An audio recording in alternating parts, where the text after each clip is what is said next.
Bueno, arranquemos. Entonces, arranquemos con el objetivo del webinar.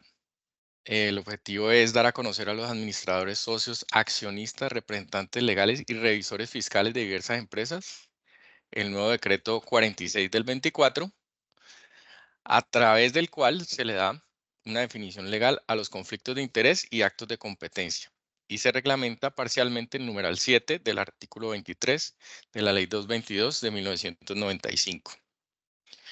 Lo primero que tengo para decirles es que este nuevo decreto que salió está dentro de las facultades del presidente de expedir decretos, dentro del artículo 11 de la Constitución, del artículo 189, el cual se trata de ejercer, cual dice que el presidente podrá ejercer la potestad reglamentaria mediante la expedición de decretos, resoluciones y órdenes necesarios para cumplir la ley y la ejecución de las leyes.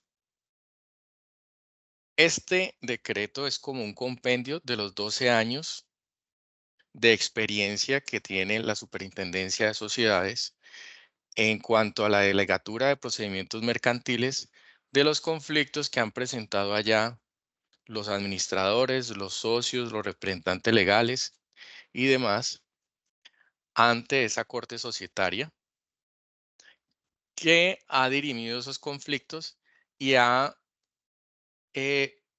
se ha pronunciado por medio de jurisprudencias, y esas jurisprudencias las compendia este decreto, o ese es el esfuerzo, intentar sintéticamente juntar toda la jurisprudencia en un decreto corto. Entonces es un gran avance para de esa manera unir toda la experiencia y ponerla en el conocimiento de todos. Recuerden que esa corte societaria tiene 12 años, empezó en el 2012, y lo que busca la superintendencia es poner en marcha que los usuarios tengan como esa justicia ágil y técnica. Y la iniciativa de la superintendencia era esa, dirimir este tipo de conflictos y tramitar esos conflictos judiciales y obtener a la mayor brevedad posible una decisión que ponga fin a los conflictos legales entre administradores, socios, accionistas, representantes y demás. Empecemos con quiénes son los administradores según el artículo 22 de la Ley 222 del 95. Esta ley, que ya va para 30 años, nos presenta una definición de quiénes son los administradores. Uno es el representante legal. Dos, el liquidador. Tres, el factor.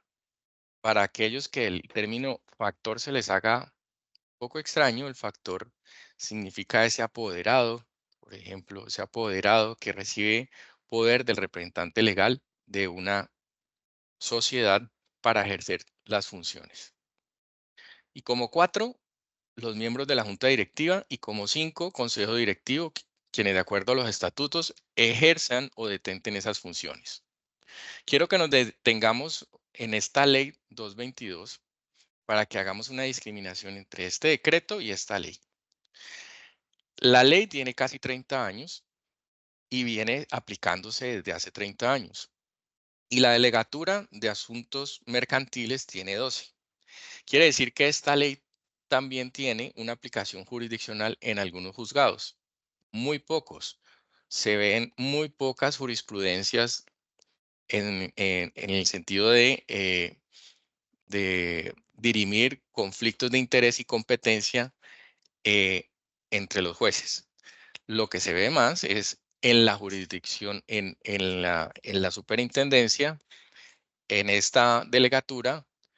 Esta delegatura se ha encargado de compendiar, como les dije, de sintetizar todas esas jurisprudencias en un decreto.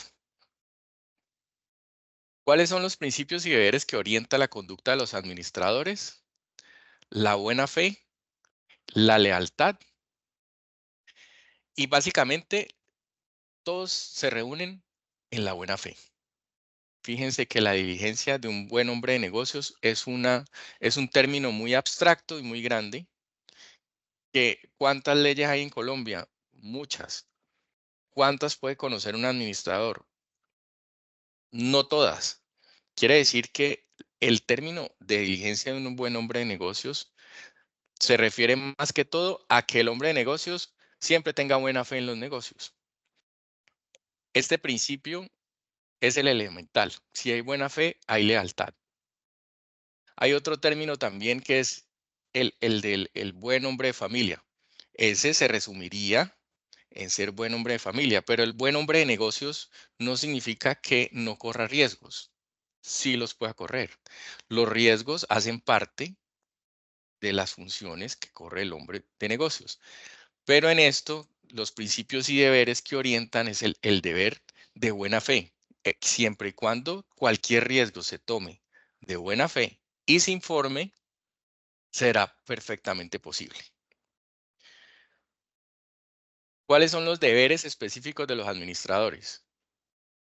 El principal, hay como 7, pero el principal es este: abstenerse de participar por sí o por interpuesta persona en interés personal o de terceros en actividades que impliquen competencia con la sociedad en actos de respecto de los cuales exista un conflicto de interés. Más adelante vamos a ver cuál es el conflicto de interés, cuáles son los conflictos de interés, pero respecto a los deberes específicos y de abstenerse, abstenerse no significa decir que no. Abstenerse significa reflexionar cuando exista un conflicto de interés, analizarlo y debatirlo con el máximo órgano social, que el administrador lo debata, lo presente, lo informe y que así sí se pueda participar de manera informada por parte de todos en la sociedad. Entonces, recordemos que abstenerse no es decir que no. Abstenerse es abstenerse de participar, pero vamos a ver más adelante que no significa decir que no. Significa reflexionar, significa echar para atrás antes de tomar una decisión e informarla al máximo órgano social. ¿Cuál sería la definición de conflicto de interés? Esto más adelante lo vamos a ir desarrollando. Existe conflicto de interés cuando no es posible la satisfacción simultánea de dos intereses. Por una parte, el que se encuentra en cabeza del administrador, un tercero, y por la otra, el interés de la sociedad. Un ejemplo, con base en esta definición. Un ejemplo es que el administrador sea representante legal en una sociedad y representante legal en otra. Un ejemplo es que el representante legal sea uno en una sociedad y su esposa o cónyuge o compañera permanente sea la representante legal de la otra empresa con la que van a hacer negocios. Recordemos que si van por intereses separados no hay conflicto de intereses. ¿Cuándo hay conflicto de intereses? Cuando están juntos, cuando se van a hacer negocios. ¿Y en qué eventos, nos dice el decreto, se especifica uno de los tantos conflictos de interés que se pueden presentar? Pero esto no es taxativo. Se pueden presentar estos o se pueden presentar muchos más. Por ejemplo, cuando un pariente del administrador contrata a la sociedad o tiene un interés económico en la operación. El típico caso, un familiar. Este familiar puede querer contratar con la sociedad y eso no está mal, eso está bien, pero siempre y cuando sea debidamente informado a todos los socios. Cuando ese administrador contrata a un pariente, lo puede hacer, pero lo debe informar antes de que lo contrate, no ya después. Un segundo caso, cuando el administrador celebra operaciones con personas naturales con los cuales tenga una relación de dependencia. Volvemos al mismo caso, el ejemplo. Supongamos que tengamos una sociedad controlante y tenemos una sociedad controlante que es el representante legal de esa sociedad controlante, ha designado al representante legal de la sociedad, con lo cual habría un conflicto de interés en cualquier decisión. 3, cuando el administrador demanda a la sociedad. Así dicha demanda sea atendida por el representante legal suplente. Cuando la demanda ya sea laboralmente, ya sea comercial, ya sea civilmente, como sea, Hay un claro conflicto de interés. Si el administrador es un buen hombre de negocios, si el administrador ha sabido llevar a buen término el barco y ha procurado porque todo sea de buena fe, no es comprensible que el administrador mismo, llámese representante legal o llámese factor, demande a la entidad, ya sea por un conflicto laboral o cualquiera que sea. Hay un claro conflicto de interés en ese momento. Y cuatro, cuando el administrador celebra conciliaciones laborales a su favor. Se ve también, se ve en la realidad. Cuando celebra, si el administrador debe estar en procura de que las leyes laborales se cumplan, pues no puede realizar conciliaciones laborales consigo mismo, ni a través del representante legal suplente. Vámonos con la definición de actos de competencia. Entonces recordemos que nos trae el decreto, nos trae dos no novedades, nos trae dos jurisprudencias que las sintetiza y nos dice, vamos a hablar de conflictos de interés y vamos a hablar de actos de competencia. Actos de competencia son todos. Actos de competencia son que el mismo representante legal sea representante legal, por ejemplo, en dos empresas y vayan a concursar, por ejemplo, en una licitación pública y que el representante legal beneficie más a una empresa de la cual el representante legal, pero ponga por encima los intereses de esa empresa, de la otra empresa que él representa. Supongamos, es representante legal de dos empresas y las dos licitan. La definición de acto de competencia es tratar de beneficiar a cualquiera de las dos. En ese momento habría una competencia por los dos lados malsana. Se tendría que mirar desde la óptica de que en esa licitación solo pudiese contratar con una sola empresa, porque si no le haría fuerza a una de las dos y dejaría a la otra por fuera. Entonces, ¿qué es técnicamente un acto de competencia? Son aquellos que implican concurrencia entre el ente societario y el administrador o un tercero en favor del cual se tenga la vocación de actuar, toda vez que cada uno de los que persiguen la obtención de un mismo resultado, por ejemplo, lo que les decía en una licitación, tal como ocurre cuando varias pretenden la adquisición de productos o servicios, el posicionamiento en un mercado al que ellos concurren. Si el representante legal es un representante legal de una empresa de zapatos y sale una licitación y es representante legal de otra empresa de zapatos y licita por los dos lados, pues por supuesto que sería un acto de competencia, porque estaría beneficiando a una de las dos, o a B. Pero miren que para determinar si existen o no, será necesario establecer cuáles actividades constituyen el objeto de la sociedad, su actividad económica, sus líneas de productos, etcétera, etcétera. Si, por ejemplo, la empresa del representante legal, la empresa A vende obleas y la empresa B vende majar blanco o vende crema de leche, pues son productos sustitutos. No habría una competencia directa.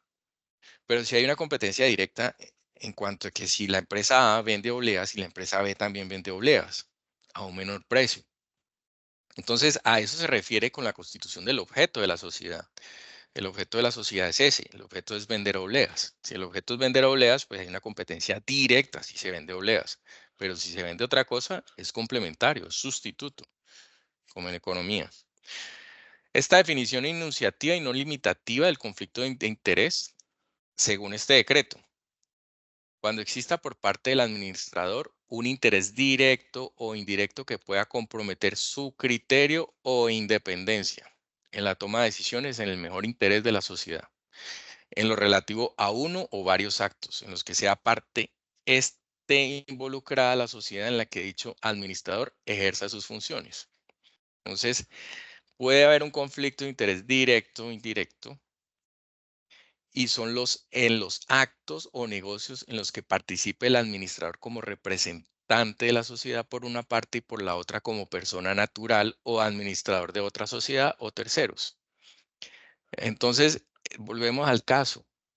Si es representante legal de una empresa de obleas y como persona natural vende obleas, Pues lógicamente hay un conflicto de interés, porque está mediando, está siendo parte en los dos lados. ¿Y cuál es la definición enunciativa y no limitativa de interpuestas personas? Entonces, no necesariamente el representante legal o el factor tiene que estar en cabeza suya la representación legal de la empresa con la cual se tiene un conflicto de interés. No, puede que en la empresa B el representante legal sea el cónyuge o compañero permanente del administrador, los parientes del administrador, de su cónyuge o su compañero permanente hasta el segundo grado de consanguinidad o segundo de afinidad. Quiere decir los suegros, los cuñados. Y tres, las sociedades en las que el administrador o cualquiera de las personas mencionadas detenten la calidad de controlantes conforme al artículo 260 del Código de Comercio. En este artículo 260 las sociedades controlantes se deben informar a la Cámara de Comercio y en estos casos en que el administrador sea nombrado por un controlante, pues habrá claramente un conflicto de interés en algún momento en que haya negocios conjuntos. 4. Las sociedades representadas simultáneamente por el administrador. Ahorita les daba el ejemplo. Si de la empresa A y la empresa B venden obleas, pues son sociedades representadas simultáneamente por el mismo administrador. Aquí sí no serían en interpuesta persona, sino directamente.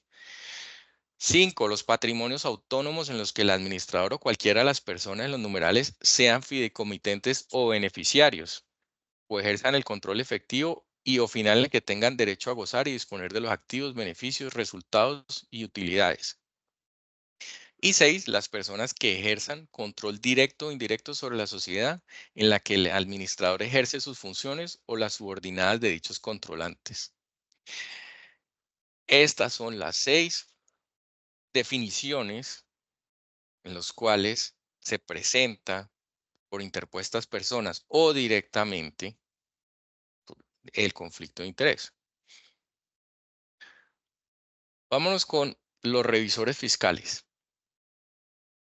Como vimos al principio, los revisores fiscales hacen parte de quienes son administradores. Según este decreto y según la ley 222 del 95, que lleva 30 años desarrollándose normalmente, y los revisores fiscales hacen parte de estos administradores. Miremos en el artículo 203 del Código de Comercio que dice que todas las sociedades por acción en las sucursales extranjeras, aquellas sociedades donde la ley y los estatutos determinen que la administración no corresponde a todos los socios. Y miremos el 205 del Código de Comercio en el cual dice que no podrán ser revisores fiscales quienes sean asociados a la misma compañía o de alguna de las subordinadas, ni en estas quienes sean asociados o empleados de la sociedad matriz. 2. Quienes estén ligados por matrimonio o parentesco dentro del cuarto grado de sanguinidad, primero civil o segundo de afinidad. Cuarto grado de hijos, padres de consanguinidad y afinidad, segundo, como les decía, son suegros y cuñados. O sean consocios de los administradores y funcionarios directivos, el cajero, auditor o controlador de la misma sociedad. Estamos viendo es quienes no podrán ser revisores fiscales. Y quienes desempeñen en una misma compañía o en subordinadas cualquier otro cargo. No puede ser revisor fiscal quien detente otro cargo en la compañía. Entonces, quien haya sido revisor fiscal no podrá desempeñar ningún otro cargo dentro del mismo periodo en la misma sociedad. Eso a favor de la independencia. Y vámonos luego con cuál es el deber de esos administradores cuando encuentren un conflicto de interés o un conflicto de competencia. ¿Cuáles serían esas funciones relativas del revisor fiscal? Están en el Código de Comercio. De hecho, el Código de Comercio no tiene 4 meses como el decreto, sino que el Código de Comercio, estas funciones son muy antiguas, es de 1971. Este código ya va a cumplir, no sé, va más de 50 años. Entonces, no es que le hayan impuesto unas funciones nuevas a la revisoría fiscal. Estaban desarrolladas desde hace rato y el decreto las retoma. ¿Y qué dice el artículo 207 del Código de Comercio? Pues dice que las funciones relativas a la luz de la repercusión de la función de la revisoría fiscal, tal como lo ha reconocido la jurisprudencia, tienen que dar oportuna cuenta por escrito a los órganos competentes,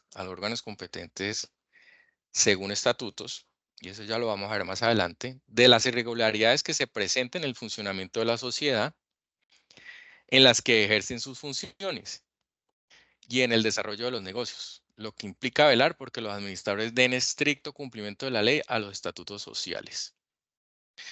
Ese órgano competente, ya lo veremos, puede ser o el uno o el otro, que puede ser o la Junta o la Asamblea.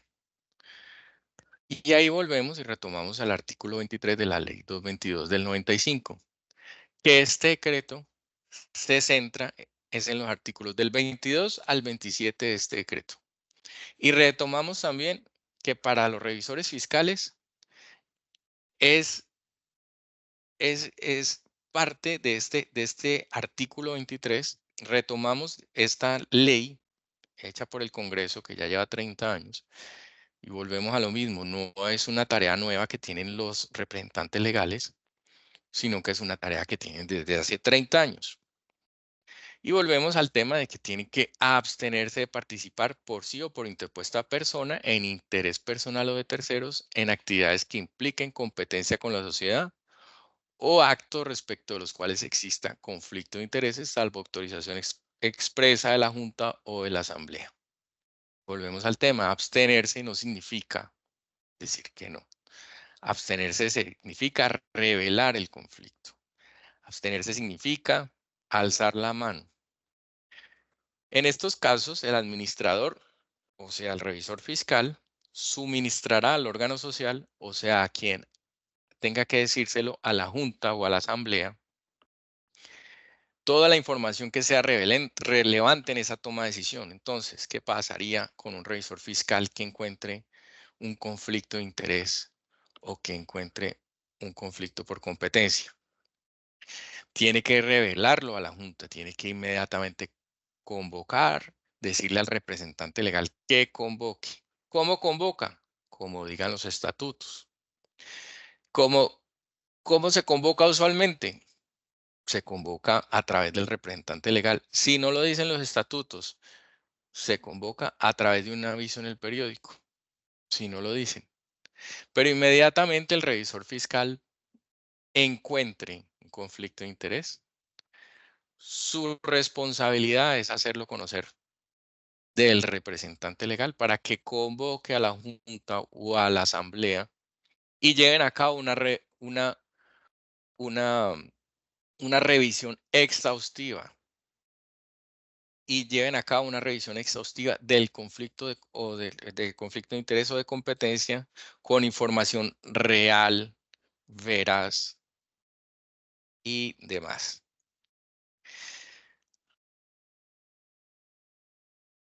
¿Cuál sería entonces la responsabilidad del contador público con los usuarios para volver al tema de los revisores fiscales? Dice que la responsabilidad del contador público, según este concepto, es prestar su servicio de manera profesional y ética. Además, resalta que para el revisor fiscal, la obligación de cumplir con las funciones establecidas en el Código de Comercio, o sea, en el artículo que acabamos de leer, es conservar la debida independencia y adicionalmente sintetiza las funciones del revisor fiscal de la siguiente manera. 1. ¿Cuáles serían las responsabilidades? Cerciorarse de que las operaciones se realicen de acuerdo a los estatutos y las decisiones de la Asamblea o Junta Directiva. 2. Dar oportuna cuenta por escrito de las irregularidades que ocurran en el funcionamiento de la sociedad, o sea, como lo vienen haciendo. Colaborar con las entidades gubernamentales que ejerzan la inspección y vigilancia de las compañías y rendir los informes a que haya lugar.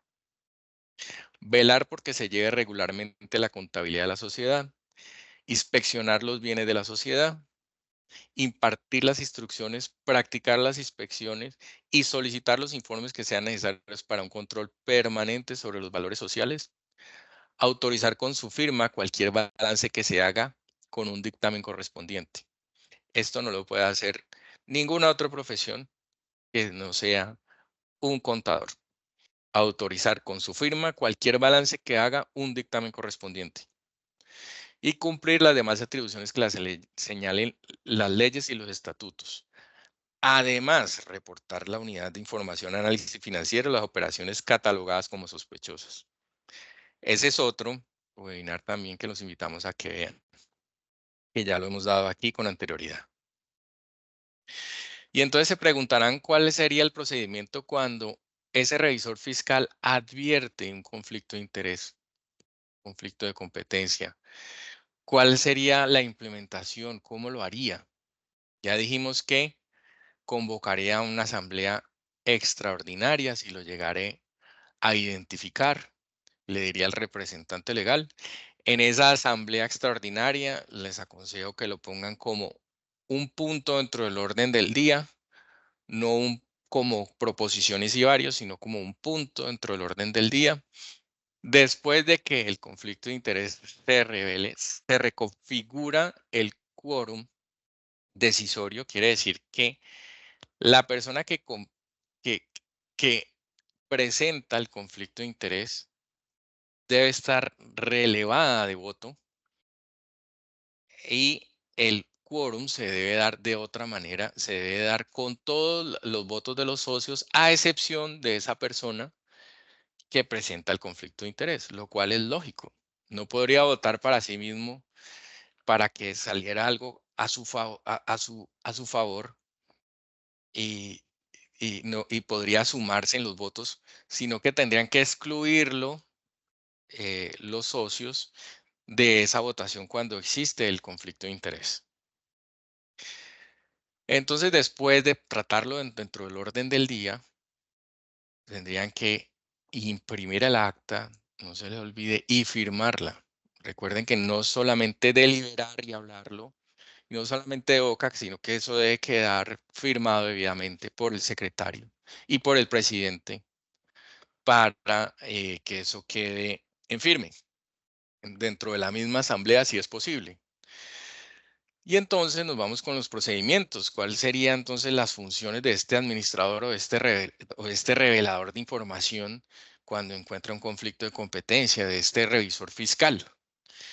Y entonces dice que el administrador deberá convocar al máximo órgano de control de la sociedad, deberá informar a quien pueda convocarlos para poner a consideración el acto o negocio respecto a lo cual exista o puede existir conflicto de interés o competencia con la sociedad. Durante la reunión, el administrador deberá suministrar a los asociados toda la información que sea relevante para la toma de la decisión, incluso señalando, especificando el posible conflicto de interés o acto de competencia. Información veraz, real. No significa que no pueda tomar la decisión de llevar a cabo un negocio. El negocio puede ser riesgoso y es válido. Las funciones del administrador a veces es apostarle a negocios riesgosos que pueden generar mayor rentabilidad. Lo que no es válido es ocultar la información. Y lo que sí es válido es revelar la información. 3. La autorización podrá otorgarse cuando el acto o negocio no perjudique los intereses de la sociedad. Para los efectos de la autorización para participar en el acto conflicto de interés o competencia debe excluirse el voto del administrador si fuere asociado, lo que les contaba ahorita. No tiene sentido que su voto haga parte de la votación conjunta que tiene ya sea la asamblea o la junta. 4. Los accionistas o socios que aprueben un acto que perjudique a la sociedad serán responsables por los daños causados. Aquí venimos con el mismo tema de la responsabilidad civil contractual y extracontractual. Debe haber un nexo y un daño entre la conducta. Pero miren esto que es importante que dice, se exceptúan aquellos casos donde la información para tomar la decisión fue insuficiente. Además, dichos actos podrán ser declarados nulos. La información debe ser completa, veraz. Entonces, si los socios tomaron una decisión cuando no están suficientemente informados, pues se les excluirá de todo dolo o culpa. Para declarar nulos los actos realizados por administradores que incumplieron con su deber, se debe seguir un proceso judicial verbal como lo establece el Código General del Proceso. Y si se declara la nulidad de un acto, ¿y cuál sería la declaración de la nulidad? Pues la declaración de la nulidad de esa misma asamblea, de ese mismo acto, de ese mismo contrato que suscribió el administrador. Todo debe volver a como estaba antes, incluso si esto implica devolver las ganancias obtenidas de manera indebida. Y esta es una clara línea de cuál sería la superintendencia de cómo maneja esos conflictos. Habría una acción de repetición para devolver las ganancias obtenidas por parte de ese administrador. Las personas que actuaron de buena fe no se ven afectados por esta nulidad. Entonces les volvemos a lo mismo. Las funciones del buen hombre de negocios podrán ser riesgosas. Lo importante es que estén suficientemente informadas a los socios, siempre y cuando exista la información veraz y la información real, se podrán tomar y no serán nulas, no podrán ser impugnadas porque eran de conocimiento de toda la sociedad. Mediante este mismo trámite, el administrador que obre contrariando el artículo 23 será condenado a indemnizar a quienes hubiese causado perjuicios teniendo en cuenta lo previsto en el artículo 24 y 25. ¿Y cuál era el 23? El que decíamos, abstenerse, pero abstenerse no es firmar el contrato primero y después irle a preguntar a la Junta. Abstenerse es antes de firmar un contrato, antes de hacer cualquier acto jurídico que pueda perjudicar a la sociedad, irlo a presentar a los socios de manera previa. Si los socios lo aprueban, se podrá dar. Se podrá dar el negocio y se podrá seguir adelante con él. Si los socios no lo aprueban, no irlo a formar. Pero entonces no es con, bueno, hagamos ya de que les diga al administrador, hagamos ya esto para poderlo firmar ya. No, es abstenerse, reflexionar, pensar. Si se cree que hay un acto de competencia, si hay un acto de conflicto de interés, pasarlo por todos los socios, por una junta. Como 8 tenemos que siempre que no se hubiera iniciado la acción social de responsabilidad, y esa acción social de responsabilidad es la que yo les decía, que es que quien se sienta perjudicado podrá presentar por cuenta propia o por interés de la sociedad para que se resarza a la compañía los perjuicios sufridos. Como en consecuencia, la conducta de los administradores, que les decía al principio de la charla que en la justicia ordinaria pocas demandas se ven por conflicto de interés y actos de competencia, pero sí se ven muchos en la delegatura, muchos conflictos dirimidos por la delegatura de asuntos mercantiles de la superintendencia. Entonces, quien se vea perjudicado puede recurrir a esta acción social de responsabilidad. Si no hubo la suficiente información, si se realizó el negocio sin haber pasado por manos de la Junta o la Asamblea. Entonces, ese sería el octavo punto. Y el noveno, si el revisor fiscal de una sociedad detecta que un administrador está involucrado en un acto o negocio que podría generar conflicto de intereses o competencia con la empresa, sin la debida autorización, debe informar por escrito al máximo órgano social y representante legal. Como ya lo vimos, esta obligación se basa en el artículo 2 del 207. Y me preguntarán cómo, pues como lo vienen haciendo.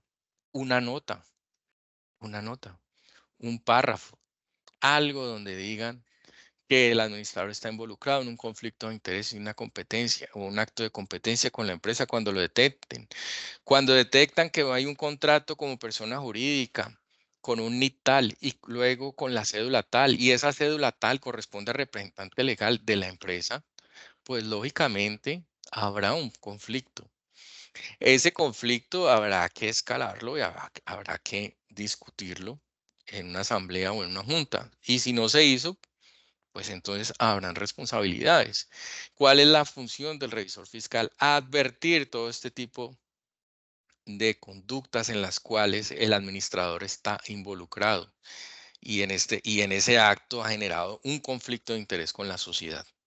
Es una persona externa que, si bien no puede que no se sienta lesionada o no se siente lesionada con el acto, sí es su deber, sí es su deber como revisor fiscal de la sociedad detectar este tipo de cosas y revelarlas.